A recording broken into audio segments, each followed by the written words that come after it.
నమస్తే welcome to yo-yo TV తెలంగాణలో కొత్త పొలిటికల్ గేమ్ షురూ అయింది ఓవైపు లోక్సభ ఎన్నికలు దూసుకొస్తుంటే మరోవైపు పార్టీలు మాత్రం నయా గేమ్ ను స్టార్ట్ చేశారు త్వరలోనే మీ ప్రభుత్వం కూలిపోతోందని ఒకరంటే మరొకరేమో మీరు తలుచుకుంటే ప్రతిపక్షమే లేకుండా చేస్తామని మరొకరు అంటున్నారు అయితే 2023 అసెంబ్లీ ఎన్నికల్లో 64 స్థానాలను గెలిచిన కాంగ్రెస్ ప్రభుత్వాన్ని ఏర్పాటు చేసింది 5 ఏళ్లు తమకు ఢోకా లేదని ఆ పార్టీ ధీమాగా ఉంటే వీలైనంత త్వరలోనే అధికారాన్ని చేజిక్కించుకుంటామని బీఆర్ఎస్ కొత్త స్వరాన్ని వినిపిస్తోంది ఆ పార్టీ వర్కింగ్ ప్రెసిడెంట్ కేటీఆర్ దగ్గర నుంచి గల్లీ లీడర్ వరకు అందరిలోనూ ఇదే కాన్ఫిడెంట్ కనిపిస్తోంది ఇది కేవలం స్పీడ్ బ్రేకర్ మాత్రమే 100 స్పీడ్ తో కారు దూసుకు వస్తుందంటున్నారు తొందరలోనే కేసీఆర్ ని మళ్ళీ సీఎం చేసుకుంటామని ధీమా వ్యక్తం చేస్తున్నారు బీఆర్ఎస్ నాయకులు అయితే తాము తలుచుకుంటే బీఆర్ఎస్ ను 100 మీటర్ల లోతులో పాతి పెడతామని హస్తం నేతలు హెచ్చరిస్తున్నారు ప్రజా తీర్పును గౌరవించి ప్రతిపక్ష పాత్ర పోషిస్తే ఓకే అలా కాదని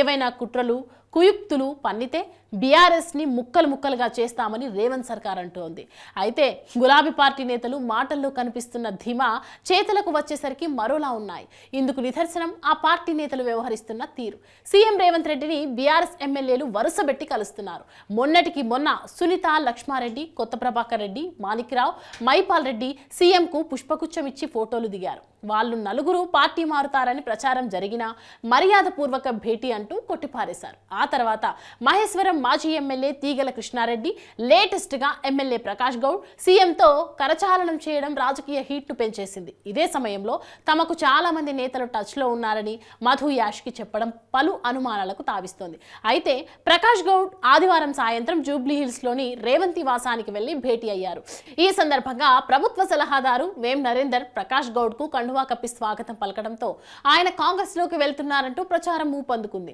అయితే ఆ ప్రచారాన్ని ప్రకాష్ గౌడ్ ఖండించారు మర్యాదపూర్వకంగానే సీఎం ను తాను కలిశానని అవసరమైతే 100 సార్లు కలుస్తానని అన్నారు నియోజకవర్గ సమస్యల పరిష్కారానికి మాత్రమే రేవంత్ రెడ్డిని కలిశానని అందులో తప్పేముందంటూ ప్రశ్నించారు కానీ కాంగ్రెస్ నేతలు మాత్రం సీఎం రేవంత్ రెడ్డి ఓకే అంటే తమ పార్టీలో చేరేందుకు 20 మంది బీఆర్ఎస్ ఎమ్మెల్యేలు సిద్ధంగా ఉన్నారని అంటున్నారు గతంలో మంత్రి కోమటిరెడ్డి వెంకటరెడ్డి కూడా ఇవే వ్యాఖ్యలు చేశారు మరి ఎందుకు రేవంత్ రెడ్డి వాళ్ళను ఆపుతున్నారు అనేది తెలియాలంటే కొద్ది రోజులు వెయిట్ చేయక తప్పదు